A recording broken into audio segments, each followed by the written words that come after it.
Ser para mí, Antonio Mateus Rangel, mandarles con este saludo un fuerte abrazo, decirles que hoy es viernes y alguien lo sabe. De verdad que siempre les comento al inicio, con mi salutación, pues la posibilidad de llegarles a ustedes con un gustoso abrazo, un gustoso saludo, que hacemos este programa con gran placer, con gran gusto y que estamos muy entusiasmados en que ustedes estén allí con nosotros. También estamos en las redes al aire. Vamos a identificar diciendo que estamos en Radio 1, la Internacional 1340 AM, bajo la dirección ejecutiva del periodista Wilmer Rosas, al cual siempre le mandamos un fuerte abrazo, y en los controles, apoyando, colaborando, y gran parte del equipo de Notiseguros Radio, y también de este espacio, Análisis y Tendencias Jurídico-Empresarial, con el doctor Antonio Mateo, Arnaldo Flores a cargo de los controles. También, bueno, darle siempre el agradecimiento a de nuestra productora ejecutiva, la gran Daniela Mateus, todo lo produce, extraordinaria, y la coordinadora general, María Giovanina Paesano Alfaro. Son parte del grupo, de este grupo que conformamos Análisis y Tendencias Jurídico-Empresarial. Hoy tenemos un programa que es una belleza, aparte de que va a ser muy provechoso, muy productivo. Vamos a tener una invitada de lujo que ya pronto va a estar llegando. Vamos a hablar de el dolo eventual y la neurociencia aplicada al área criminalística.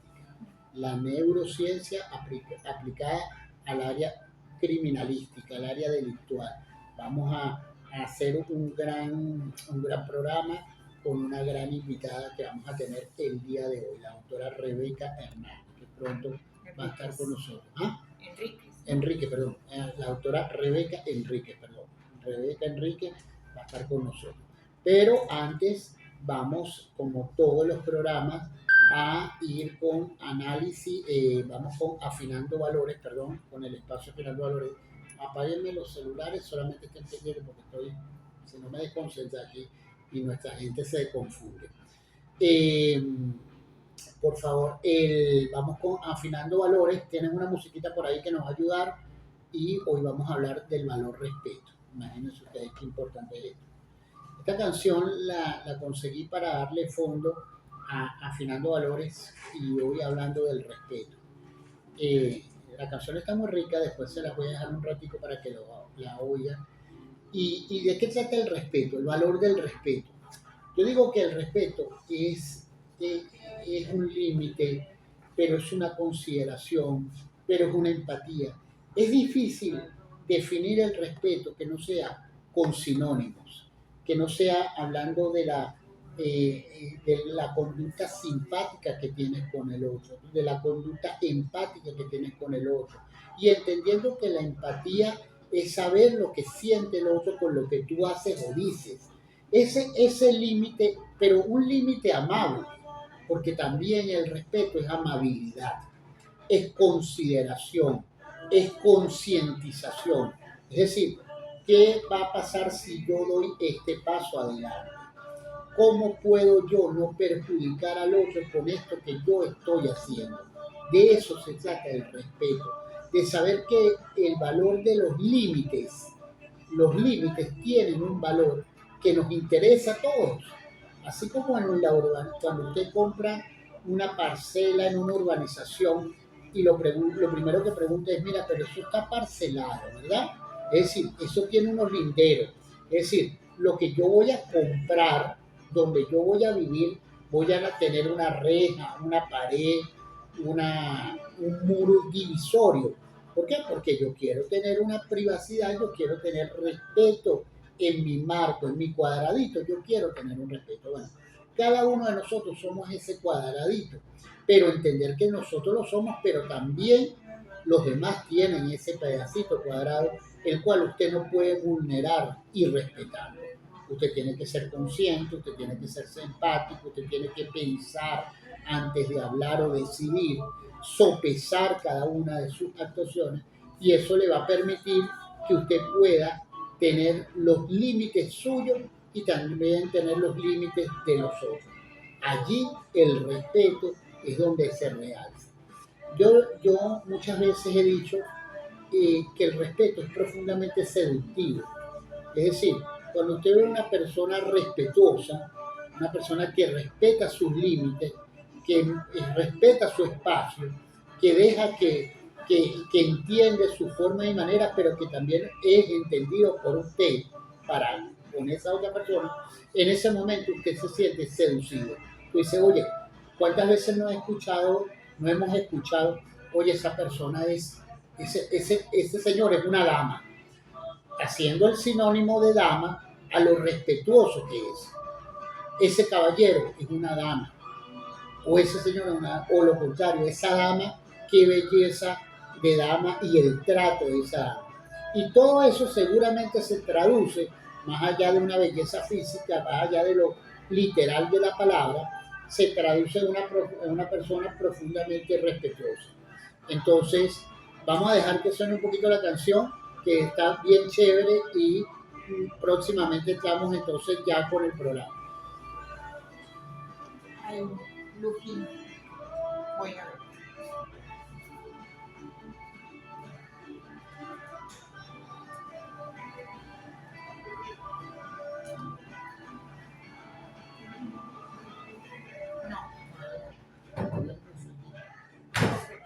Ya estamos al aire.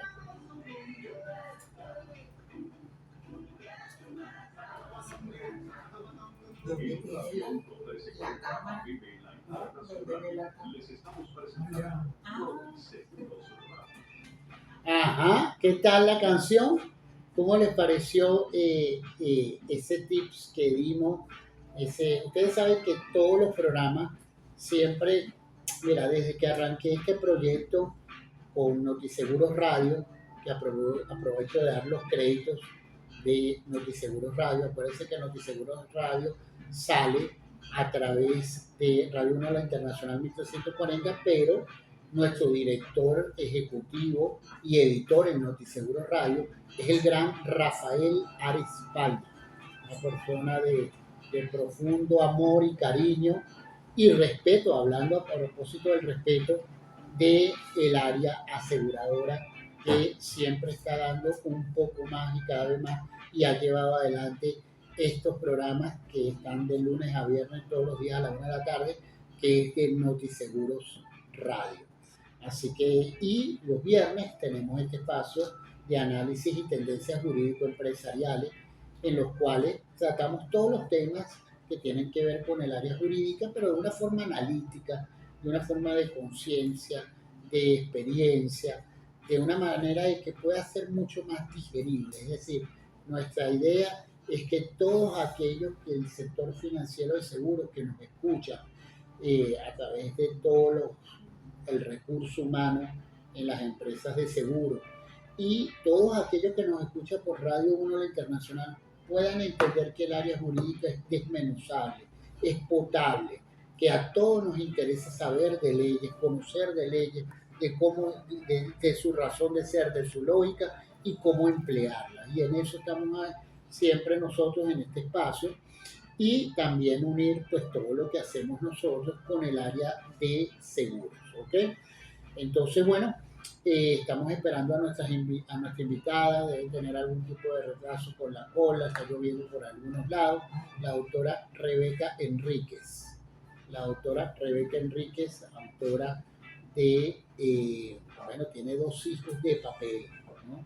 Tras la huella del crimen, el más reciente libro, y la parte, otro texto que tiene que ver con el cerebro criminal, ¿no? Ya está entrando al edificio, Ah, como ya. traductora. Ok, La ya. hacemos sentar por ahí. Sí, ya me está diciendo mi equipo de producción que ya tenemos a la doctora entrando al edificio y en pocos minutos va a estar con nosotros. Entonces, fíjense lo importante del programa de hoy, dando un poquito de tiempo a que llegue y recordándole que estamos en notiseguros.net radio. Todos aquellos que nos quieran ver en vivo nos van a encontrar a través de notiseguros.net radio. A notiseguros.net radio. Estamos en vivo por Instagram y también en diferido vamos a estar en YouTube. manera de diferida va a estar en YouTube. Así que si por casualidad no pudieron ver o escuchar, y digo ver porque, repito, estamos en vivo por Instagram, van a tener la oportunidad, si no lo pudieron ver en vivo o escuchar en vivo, van a tener la oportunidad de verlo a través de YouTube. Yo, este espacio que hoy obsequiamos, este espacio que les regalamos, que ofrecemos a ustedes con gran cariño, estoy seguro que va a ser de gran provecho para todos los colegas, para todas aquellas personas que de alguna manera, directa o indirectamente, tienen que trabajar con el área legal. ¿Okay? Entender la psicología criminal es bien interesante, es bien prudente, por eso vamos a tratar el tema del dolo eventual, porque el dolo eventual tiene que ver con un tema de la psiquis, incluso que cuando salió esta figura del dolo eventual, yo he sido uno de los que le he dicho a los funcionarios, mira, hay que tener mucho cuidado porque hay un elemento subjetivo en el dolo eventual que tienes que saber manejar. Entonces, es bien complicado cuando los elementos subjetivos van contra la norma. Yo soy muy normista y ya está llegando nuestra invitada el día de hoy, la doctora Rebeca Enríquez. Le damos la más cordial bienvenida a la doctora que ya está con nosotros. Así que adelante, doctora. Bienvenida. Adelante, doctora. Un gran abrazo. Igual, bendiciones. Pase por aquí, que la estamos esperando. Uno de los asistentes con cerebro asesino. Ah, qué bueno, qué bueno. Bueno, mira, estamos ya estamos al aire con Radio 1, la Internacional 1340, y tenemos de invitada, como ya se lo venía adelantando, estamos haciendo un poquito de tiempo mientras llegabas, y tenemos el agrado de la visita en Notiseguros Radio de la doctora Rebeca Enríquez. Ahora sí voy a proceder a identificarla plenamente. La doctora Rebeca Enríquez es abogada, penalista, especialista en criminología, con un gran currículo. Estuvo en la institución fiscal, en el Ministerio Público, ubicada de su directora Rebeca, también como fiscal nacional, ¿correcto? Y conferencista, también colega moderadora, en un programa de radio también, en las redes muy activa también. Bueno, mira, y con algo que vamos a hablar hoy muchísimo, con dos hijos de papel extraordinario. Uno se llama Tras la huella del crimen, fue tu primer hijo, ¿verdad? De papel. Así es. Ok, y el segundo hijo, que es el que estamos ahorita también, que vamos a trabajar, el cerebro. Cerebro asesino es el segundo hijo. Bueno, gracias por la oportunidad. Seguimos aportando nuestro granito de arena para Venezuela y queremos dejar una huella imborrable en el sistema judicial, haciendo lo que nos corresponde, que es aportando a través de la educación para construir un mejor país y un mejor sistema. Así es, así es. Eso es lo que queremos todos. Con estos programas estamos llevados a dar un granito de arena para el Poder Judicial, pero para también nuestra profesión, en este espacio que se llama Análisis y Tendencia Jurídico Empresarial. Precisamente cuando se creó Rebeca, es precisamente para ver la parte jurídica desde el mejor punto analítico, ¿ok? Analizar por qué y para qué son las normas, ¿ok? ¿Por qué lo necesitamos todo? ¿Por qué necesitamos entender? De hecho, en todos los programas, en la parte inicial, yo doy un segmento siempre que tiene que ver, y lo hemos llamado con afinando valores, ¿no? Y hoy hablamos del respeto. Justamente hoy hablamos del respeto. Y el respeto son los límites. El respeto es la normativa, el respeto es la conciencia, la empatía. Pero no quiero quitar mucho tiempo porque la doctora Rebeca tiene muchísimo que dar. Y quiero arrancar con esta pregunta, Rebeca. ¿El delincuente, el criminal, nace o se hace?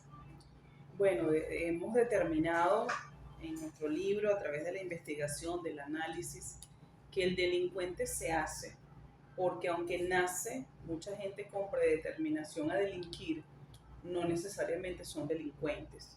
Hay personas que nacen y se ha establecido a través de los estudios de su cerebro, porque hay personas que han dedicado su vida a estudiar el cerebro del delincuente, y sí, efectivamente nacen con predeterminación, pero no son sino los factores sociales, factores familiares y de otra índole que hace a una persona que cometa delitos. Por eso, nosotros desarrollamos en el libro el capítulo referido al libre albedrío, A ver, porque hay libre albedrío, es decir, cada persona decide y se va haciendo un delincuente a través de las modificaciones que va sufriendo ok, su cerebro, porque incluso la violencia obstétrica incide en que una persona vaya haciendo modificaciones en su cerebro. Entonces, esto quiere decir que una persona puede nacer con esa tendencia o esa predeterminación en su cerebro de delinquir y nunca delinque en el transcurso ok, de su vida. O puede nacer una persona perfecta con su corteza prefrontal de su tamaño correcto, con ok. todo orgánico y funcional perfecto, pero otros factores externos lo llevan a cometer un delito. Por eso Porque, es que nosotros decimos que somos responsables del delincuente que tenemos, porque la sociedad a veces aporta para que una persona de tanto maltrato, de tanto daño, de tanto abandono, de tanto descuido, ok, llegue a ser una persona que no tiene empatía, ok. ausente, carente totalmente de empatía y pueda sangre fría matar a alguien. Es decir, ese factor social el punto disparador de esa predeterminación que ya puede traer ese individuo. Sí, hay alguien que puede nacer con la predeterminación y el transcurso de su vida nunca cometer un delito. De hecho, hay un neurocientífico muy famoso que Ajá, estudió cerebros por más de 35 años y bajo el sistema de doble ciego, y en una oportunidad que estudió su propio cerebro bajo el sistema de doble ciego, ok, dijo, bueno, y busquen porque este es el más delincuente de todos. Resulta que era su propio cerebro, su familia tenía predeterminación a delinquir y él se sorprendió porque jamás había cometido un delito. y, Entonces, el hecho de que nazca con la ajá, predeterminación per se no quiere decir que va a ser un delincuente. y esa predeterminación, partiendo de allí, esa predeterminación va directa en el ADN de esa persona. Es de su cerebro, está en lo más íntimo de un ser humano, que es en Ok, su cerebro. Y por eso a través de la resonancia magnética, el ajá, neurocirujano, que es el experto, te va a establecer si hay ausencia de empatía, si tiene la corteza prefrontal más pequeña de lo normal, qué hay, qué daño orgánico puede tener para que esa persona tenga predeterminación a delinquir. Ese análisis lo hace el neurocirujano ok, a través de una resonancia magnética, a través de un mapeo cerebral, a través de una tomografía. ok, Eso es posible en Venezuela y es importante decir que hay países ajá. donde ya las imágenes cerebrales forman parte de una investigación penal. ¿Y a partir de qué edad tú puedes hacer ese análisis de la resonancia como para determinar este individuo puede ser un delincuente porque trae una predeterminación? Esa respuesta la tiene el neurocirujano. Ajá, Si es al momento del nacimiento, si exacto. es en el transcurso de la vida, esa respuesta es directamente del médico y por eso nosotros en el libro hay esa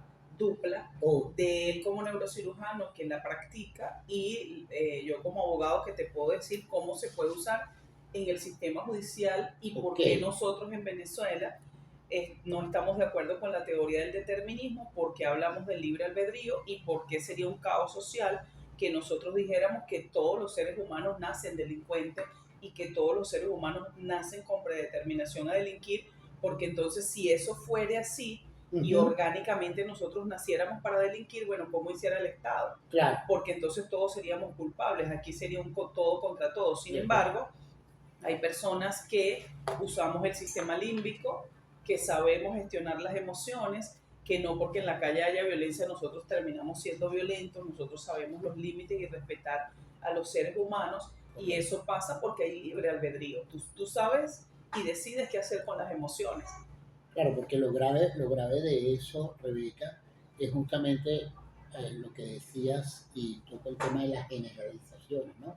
Cuando tú generalizas, esto es una forma de tú decir, hey, atento, la generalización puede ser profundamente injusta y aquí hay un método científico, es un Sí. protocolo científico unido a lo jurídico que lo fue de allí y háblanos un poquito más de cómo fue ese proceso de investigación para esa unión entre lo jurídico y lo científico, que pareciera, nosotros como abogados siempre somos muy humanistas, ¿no?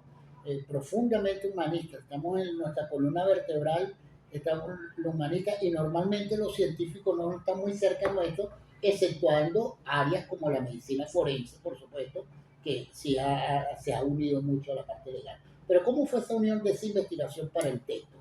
Qué buena la pregunta porque yo digo que se unió la bata y la toga para que naciera este hijo. Nosotros, bueno, yo conocí al doctor Cuberos, ya tenía yo las ganas de hablar del cerebro porque yo creo que el ser humano debe conocerse, nosotros debemos conocer nuestro cerebro, cómo funcionamos, cuáles son nuestras debilidades, cuáles son nuestros potenciales, nuestras potencialidades, para poder entonces ser mejor persona y para poder tener una comunicación efectiva. Porque si tú sabes cómo funciona el cerebro del hombre, cómo funciona el cerebro de la mujer, va a haber comunicación real en la familia y en la sociedad.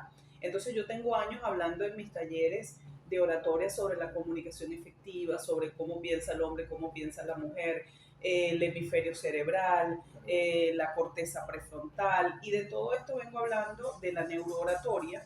Hablaba del secuestro en la amígdala, les explicaba cuáles son los tipos de personas. Sí, Y yo cuando lo de la conocí, amígdala lo vi preparando la entrevista del día de hoy. Disculpa que te interrumpa, Rebeca, pero quiero que lo toques, el tema de la amígdala cerebral, que me impresionó muchísimo. Estuve viendo algunas de las entrevistas que estuviste haciendo y dije, quiero que toques ese tema. que bueno, cuando conocí al médico, entonces le digo, mira, a mí me preocupa que en Venezuela exista un secuestro amigdalar y los fiscales no saben cómo encuadrarlo en lo jurídico, porque hemos visto casos alarmantes de mujeres que han matado a hombres, ellas siendo víctimas de violencia. Okay. Yo sé que eso es un secuestro amigdalar, pero no estoy autorizada porque no soy médico, sino soy abogado. Entonces tú en el tribunal vas y dices, evidentemente estamos en presencia de un secuestro amigdalar, y el juez lo va a tomar como que no eres neurocirujano, no has practicado una resonancia magnética Claro, a no esta estás persona, calificada como para que... no pudieras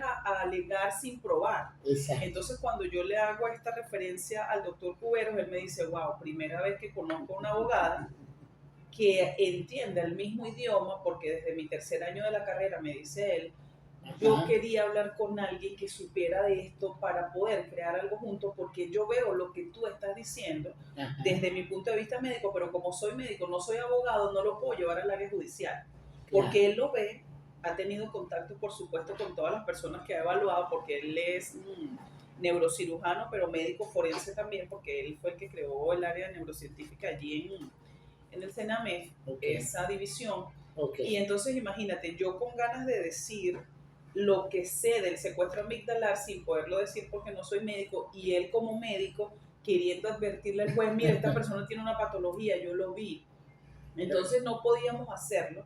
Te voy a decir como el reggaetón, el dúo de la historia, hicieron ustedes. Bueno, tuvimos que unirnos para con autoridad decir, yo entiendo lo que tú me estás explicando, yo comprendo el área médica, y poder entonces encuadrarlo dentro del punto de vista jurídico, entendiendo pues que él practica la resonancia, yo sé cómo interpretarla y pudiera explicarle al juez qué pasó por la mente de esta persona para que cometiera un delito. ¿Y por qué? Porque estamos viendo en aumento los delitos de violencia contra la mujer. Y Venezuela, mira, ha creado tribunales especializados, fiscalías especializadas. Defensoría. Está una mujer que hace un papel fundamental. Correcto. Tenemos la ley que la reformaron en el año 2021, la pena aumenta, pero no disminuye el delito. Entonces, ¿Por qué? Precisamente porque el tema no es solo sancionar, el tema es prevenir.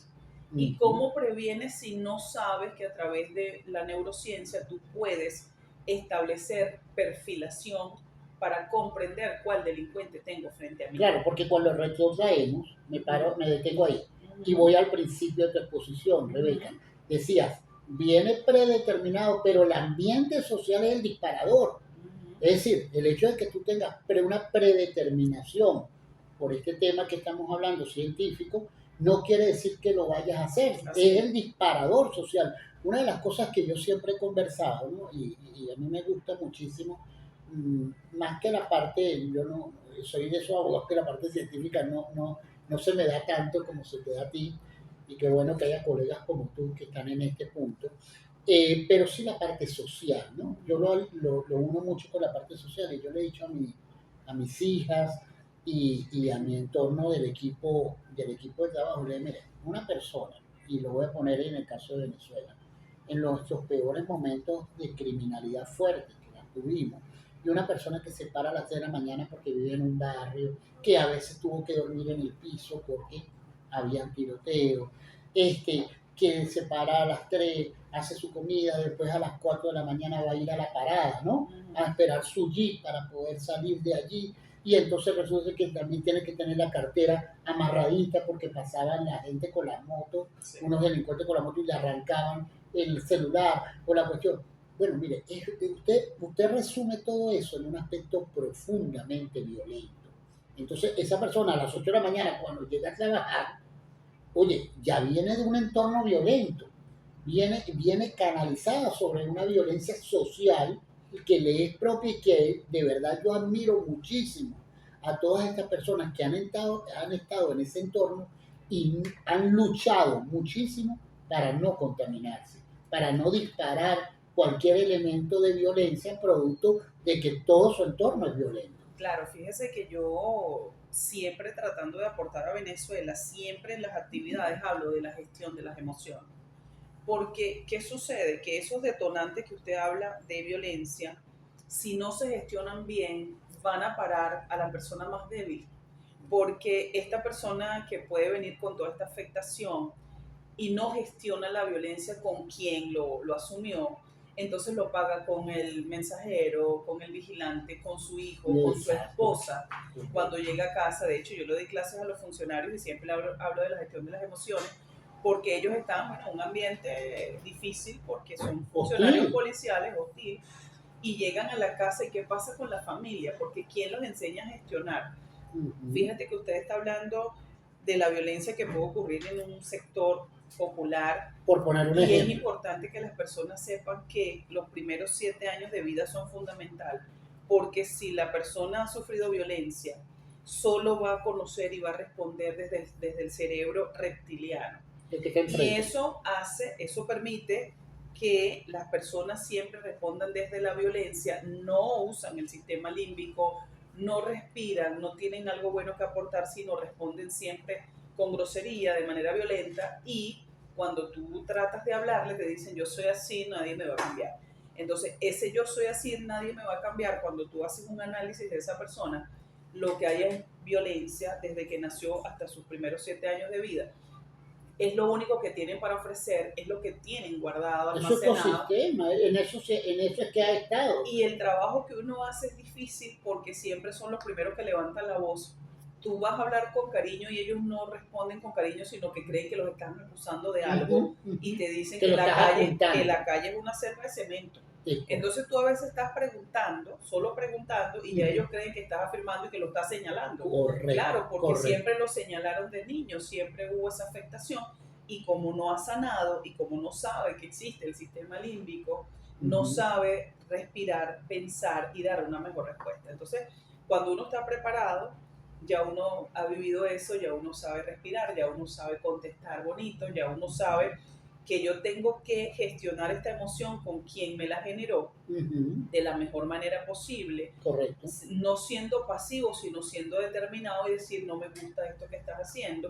Y eso va a permitir entonces que yo no pague esa violencia con la persona menos indicada, que por lo general son nuestros hijos que sufren la violencia sin poder entender y por qué papá llegó así. Porque se supone que el papá viene de un trabajo que lo hace feliz y no un trabajo que lo destruye al punto de que no tenemos un buen papá en casa, sino una persona violenta. Entonces, yo creo que es fundamental, doctor, que todo el país lea el libro. Si no lo puede leer, bueno, busque información. No, pero Rebeca, por favor, danos las señales para llegarle al libro, por favor.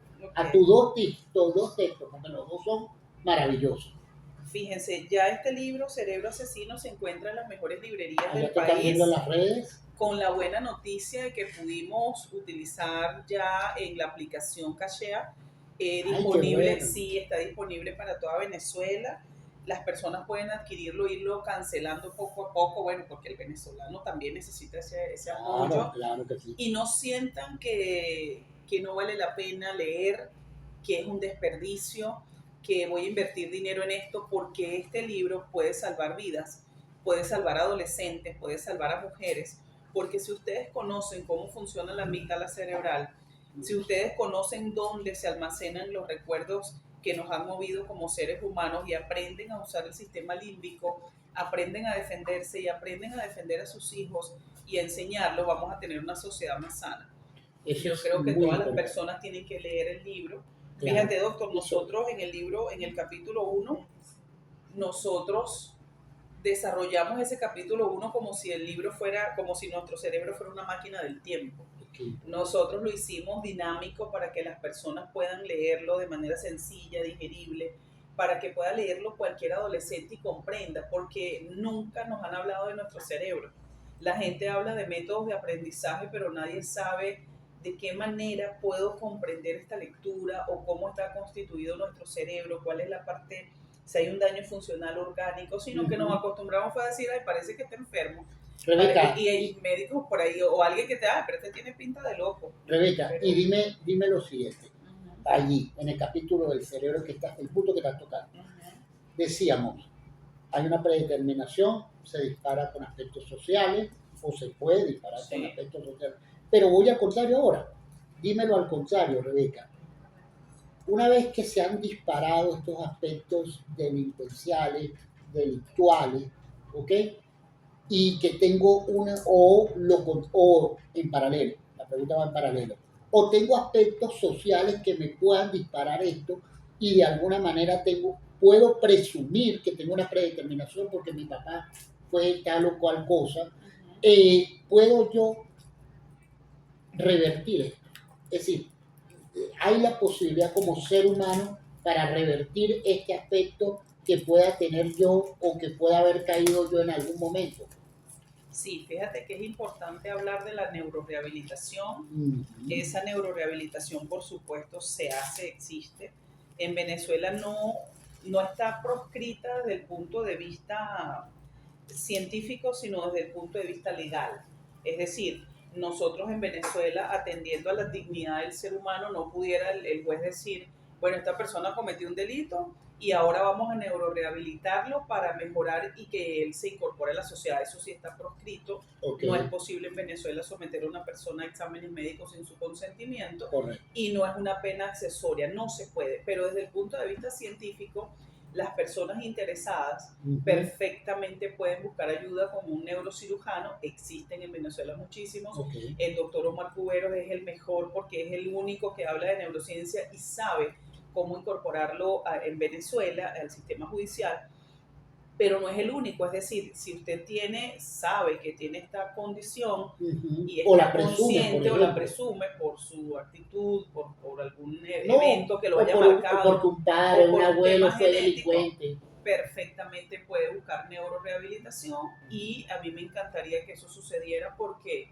definitivamente las personas que cometen delitos siguen en Venezuela, son nuestros conciudadanos, van a volver a la sociedad, van a estar detenidos y posiblemente, bueno, ahí dice gestionen otros tipos penales, y nuestros privados de libertad no son ajenos a nosotros, son parte de nuestra sociedad, son parte de la sociedad que nosotros tenemos como seres humanos, y olvidarnos de ellos sería desconocer que forman parte de nosotros. Entonces, lejos de alejarnos, tenemos que buscar más bien herramientas, cómo mejorar su cerebro, cómo neurorehabilitar a esas personas, cómo incorporarlos nuevamente a la sociedad, porque no son solamente personas adultas, hay jóvenes, hay adolescentes privados de libertad, hay centros de prevención de adolescentes que es a los que se le hace plan educativo, pero no estamos hablando de resonancia, no estamos hablando de neurorehabilitación, y esos muchachos, cuando cumplan su sanción, 5 o 10 años,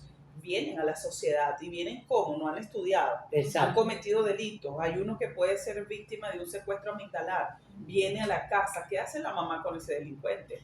Porque viene a la casa con todo lo que sabe más todo lo que aprendió, y es un potencial delincuente que tenemos allí que no sabemos qué van a hacer con nuestros propios miembros de la familia. Claro. Entonces se vuelve complejo si no usamos la neurorehabilitación al servicio de la justicia. Lo importante de esa rehabilitación, pero lo primero, yo les aconsejo, obtengan este texto, los dos textos, sí, con Rebeca, porque los dos son extraordinarios, y a partir de allí ya tú vas a tener una iniciativa que te va a llevar posteriormente a buscar esos canales de rehabilitación, que sí lo hay, o hacer la contención de la prevención que debas hacer, porque sientas que tienes esa predisposición. Es importante decir, para que quede claro, que el delincuente se hace. Ahí Hay arrancamos. personas que nacen predeterminados a delinquir, pero se hace por factores que son múltiples, sociales, familiares, del entorno, y estas personas que terminan siendo narcisistas son carentes de empatía. Por eso no les duele, no les importa cómo se sienta el otro ser humano, y para ellos no hay arrepentimiento porque para ellos lo que hacen está bien, el otro se lo ganó, yo me merecía el respeto, yo soy un narcisista. Entonces, cuando nosotros entendemos esto y comprendemos que hay carencia absoluta de empatía, que a esa persona no le importa, y si le preguntas qué pasaría si devuelves el tiempo, te dice lo vuelvo a hacer, lo vuelvo a matar, porque para él está bien lo que hizo. Es importante entonces que O nosotros está entendamos. justificable. Sí, para él está ¿Me perfecto. entiendes? Para él está justificable. Sí, Ella se portó así, sí. él se portó así, Se lo el merecía. ambiente es así, fulanito lo hace. Es decir, esa persona que nosotros lo vemos de este lado, tiene para sí tiene una justificación. Así es. ¿Me entiendes? Y ahí es donde está lo delicado, porque él nunca siente ese límite de yo estoy haciendo mal, yo soy el malo. Así es. Los malos están en la novela. Aquí nadie se cataloga como yo soy malo, Así es. sino que él tiene una justificación. Está correcto. Está correcto su actuar para él. Así es. Para él. Ahora, Rebeca, nos quedan 10 minutos. Como ya están viendo, esto es un tema súper apasionante. Yo desde ya le voy a hacer la invitación a Rebeca a otro programa para que podamos desarrollarlo aún mejor. Porque de verdad Y nos que- traemos al médico, nos traemos Por al favor. neurocirujano para que hable del cerebro. Claro que sí, Para desde que ya. hable del cerebro. Le pido a mi equipo de producción que anoten esto de una vez porque lo vamos a hacer. Rebeca, 10 minutos para que expliquemos algo que ha sido un tema controversial. 1:39. Ok, Y 39. gracias. Ok, tenemos la 1:40 ya. 1:39, 1:40. Ok. A todos los amigos de Radio 1 La Internacional y a Notiseguros Radio que nos escuchan, nos ve por las redes, quiero que acá un tema que nuestro programa nos está viendo, nos está escuchando, Rebeca, todo el sector financiero de seguros. En el área de seguros, como especializado, que he tenido tantos años en el área de contratos, garantías y seguros, está el aspecto de las pólizas de RCB, Responsabilidad Civil de Vehículos, ¿ok? Y esa es la cartera más importante, del componente de las carteras de las compañías de seguro. Bueno, ahorita el área de salud ha remontado después del COVID, la gente ha entendido la necesidad que hay de una póliza de salud. Y por supuesto, en las pólizas de RCB hay una cobertura impactada cuando hay accidente de tránsito que se llama defensa penal, ¿ok? Que es la asignación de un abogado que hace las compañías de seguro para que atienda el accidente de tránsito. Nosotros en el bufete, pues, hace más de 25 años tenemos una división especializada dándole apoyo a las empresas de seguro en esta área. Ok, perfecto. Pero, ¿dónde quiero ir? Después de un caso muy sonado, se creó el dolo eventual, ¿no? Y yo he querido escucharte sobre este tema porque sé que incluso tienes un análisis, un razonamiento muy interesante. Por favor, ¿qué opinas del dolo eventual? Es decir, ¿puedo meterme yo en la psiquis entendiendo que el dolo eventual es aquellos elementos que tú sumas? Es decir, ibas a exceso de velocidad, ibas con alcohol, llevabas un vehículo de 4 toneladas porque estaba blindado, ibas por una bajada. Es decir, fuiste profundamente imprudente, fuiste profundamente con gran inobservancia de la ley. Pero el que yo sume gran inobservancia, gran imprudencia, salta para mí salta una brecha tan amplia como es que yo quise cometer el delito, porque la naturaleza del accidente de tránsito por naturaleza es culposo. Es decir, nadie sale con la intención de matar a nadie, nadie sale con la intención de atropellar a nadie, a menos que sea una persona, por supuesto, con una situación mental diferente. Pero digamos, con base a lo general, nadie sale con eso, y por eso es que su naturaleza es culposo. Pero por cierta experiencia, por cierta decisión, en determinado momento alguien dijo, bueno, si esto se suma 1 más 2 más 2 da 4, entonces ya tú saltas a una intencionalidad. ¿Qué piensas de eso? Bueno, qué importante la pregunta, porque en el último capítulo del libro, donde hago referencia a casos emblemáticos que causaron conmoción en Venezuela, donde dejamos Inca Valero, Edmundo Chirino, Sibel Naimes, hay un caso precisamente donde se condenó a una persona con esta figura del dolo eventual. No se le dio oportunidad de ejercer su recurso de apelación de manera extraña, lo hicieron renunciar a su derecho a recurrir, y yo intenté un recurso de revisión constitucional que fue admitido por la Sala Constitucional. Estamos esperando el fondo del asunto. Qué bueno. Porque yo considero que la ley, la Sala Constitucional como única y último intérprete de la constitucionalidad en Venezuela, nos debe aclarar ese punto, porque no solo que se sanciona sin poder establecer el camino, porque que alguien se represente el resultado parece subjetivo cuando no tienes elementos objetivos para entender que fue así. Y más allá de que se sanciona a una persona de manera injusta porque no hay justicia cuando la pena excede el hecho cometido. Correcto. Hay tribunales de ejecución que han exceptuado este tipo penal y no le permiten beneficios procesales. Entonces, yo considero que si el legislador sabio en la última reforma hubiera considerado que este tipo penal, primero incluirlo en el código, luego en el Código Orgánico Procesal Penal, haciendo la salvedad de que está exceptuado de beneficios procesales, así lo hubiera hecho, porque nosotros tenemos una reforma del 17 de septiembre del año 2021 y el legislador no hace excepción en ese capítulo, en ese catálogo de delitos exceptuados. Entonces, le violenta la seguridad jurídica y a la ley hay que atribuirle el sentido que aparece evidente, el significado propio de las palabras, según la conexión de ellas entre sí, la intención del legislador. Ese artículo 4 que aprendimos en la carrera, que todos los días lo hablaba, nosotros tenemos que aplicarlo a todos los casos, por supuesto. Hay casos que debemos humanizar, que debemos comprender que aunque alguien no haya salido con la intención de matar a otro, bueno, si estás drogado, si estás manejando, tomando y ingiriendo bebidas alcohólicas y no te importa si en el camino va a estar alguien y tú lo vas a matar y aún así continúas, pero que se tenga que establecer. Es decir, claro, Rebeca, pero para eso no están los agravantes. Claro, y de hecho en el 409 está la agravante específica que habla si en el hecho ocurriera la muerte de una persona y otros lesionados o mueren 2 personas, se va a agravar la pena de una sexta parte a la mitad. Correcto. Ya el 409 está, pero pareciera que la agravante específica que está en ese artículo nadie lo lee. ¿Ok?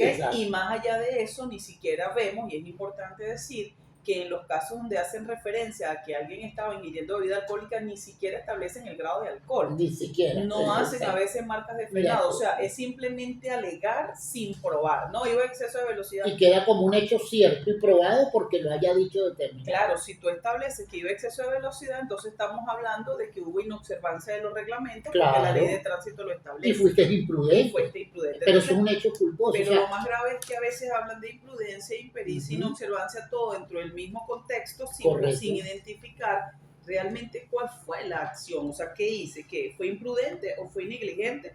¿O inobservé cuál reglamento? ¿Y de qué forma lo hice? Así es. Porque lo preocupante del dolo eventual, y se lo digo muy claramente, y mi criterio, lo preocupante del dolo eventual es que tú sales, o sea, cómo te metes tú en la psiquis de la persona, la representación, por eso es que lo traigo porque maneja el tema cerebral. ¿Cómo me meto yo en la psiquis para decir, no, es que él sí tuvo la intención? O sea, yo lo que quiero decir es, usted puede ser profundamente inobservante, imprudente, y hay que sancionarte, atención, ¿no? Esto no es para excusar a nadie. A lo mejor si tú sumas, si de lo que se trata es, bueno, sí, vamos a sancionar profundamente, pero tienes que respetar la norma. Yo soy de los abogados que soy apegados a lo normista. Es decir, usted no puede crear una norma de tal manera, causar tal perjuicio, sin usted tener el elemento montado en un elemento profundamente subjetivo, no objetivo. Sí, y que no se ve. Fíjate que es importante recordar que el Ministerio Público, como director de la investigación, tiene la carga de la prueba. En materia penal no existe inversión de la carga de la prueba y ese camino del delito lo debe demostrar con prueba. Porque yo puedo calificar un hecho como homicidio intencional a título de dolo eventual porque creo y lo alego, pero no tengo cómo probarlo. Entonces, si no tengo cómo probarlo, debemos ajustarlo al derecho y en este caso decir, porque incluso a veces cuando ves acusaciones por dolo eventual hablan de la imprudencia. Ellos mismos dicen es que fue imprudente. Entonces, si estás convencido y tienes las pruebas de que fue así imprudente, ¿por qué hablar entonces de dolo eventual? Entendiendo pues que en Venezuela, por supuesto, debemos respetar el derecho a la vida y es importante para las personas que conducen. Si hay un hecho de tránsito, porque no se llama accidente hasta que estemos claros que fue un accidente, es un hecho de tránsito. Correcto. Nosotros tengamos una buena conducta ciudadana antes, durante y después del hecho, porque a veces hay personas que por nervios, por miedo, entonces se van del sitio y ahí hay otro tipo penal, porque hay omisión al socorro. Correcto. Entonces vamos a ser responsables como buenos padres de familia.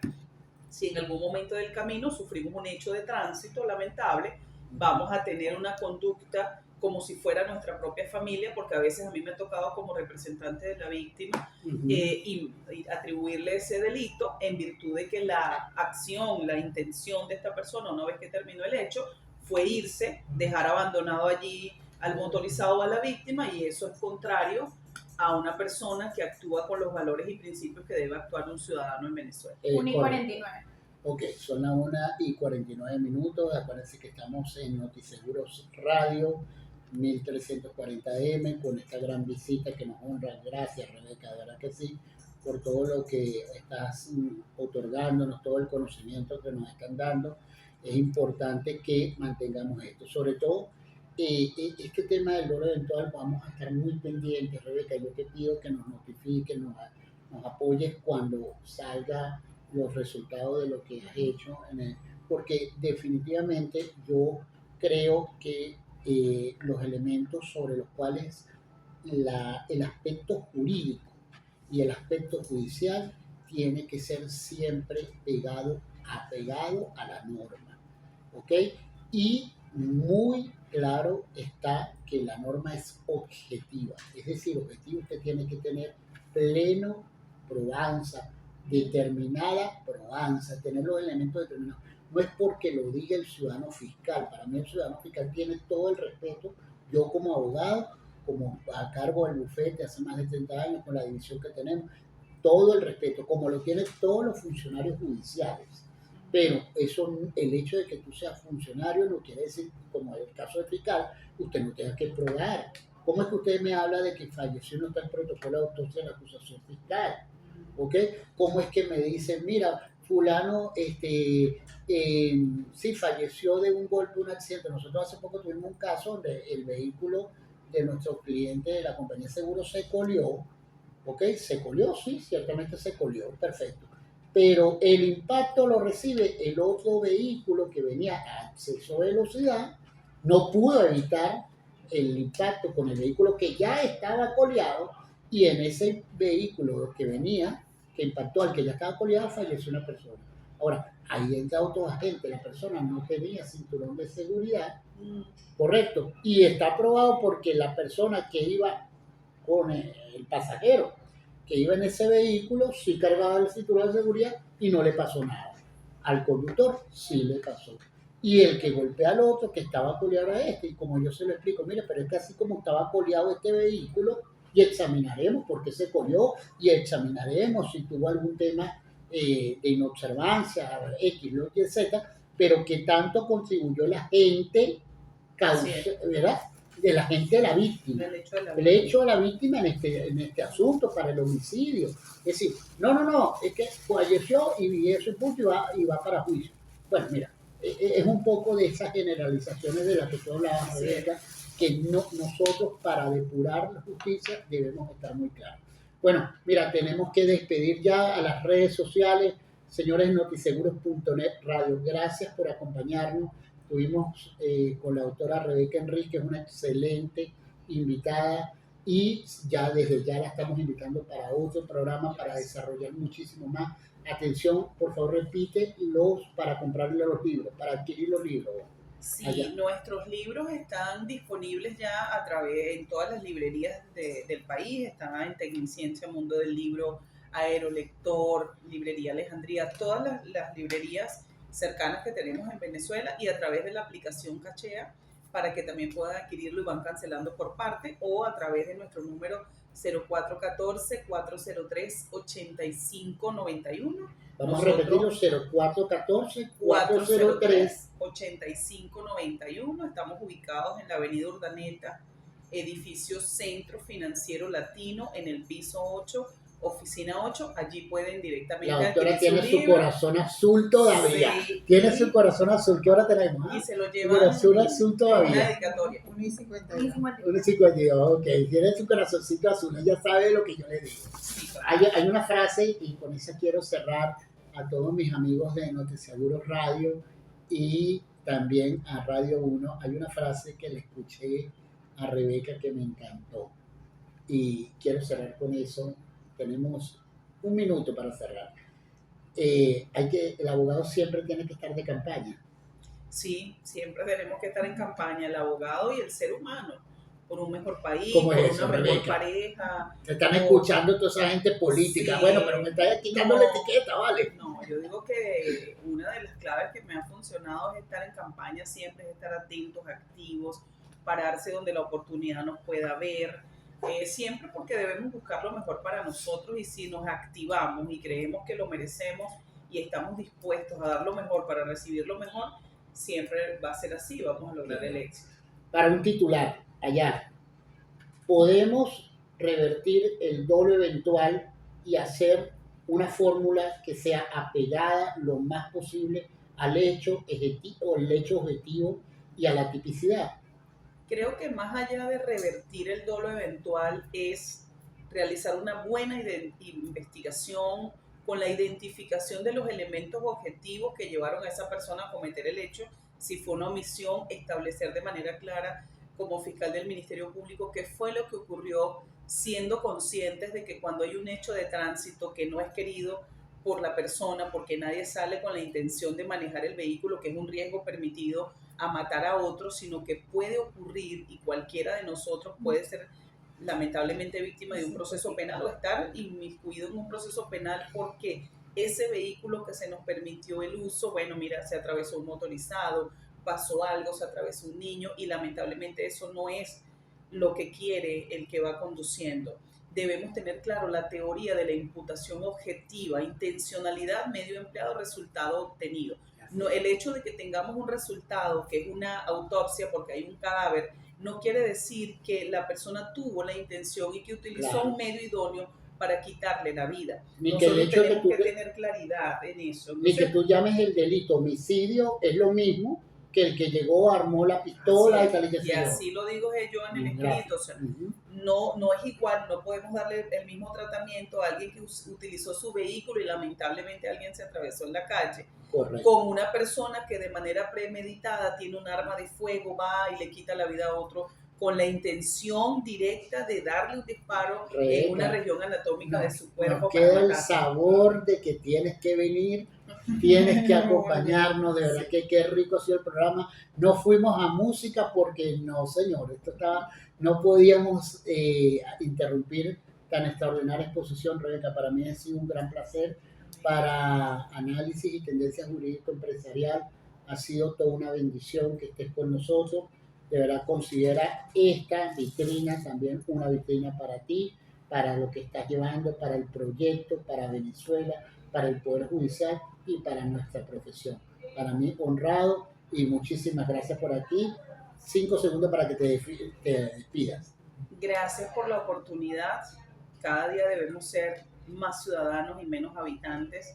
Espacios como este nos sirven, nos nutren.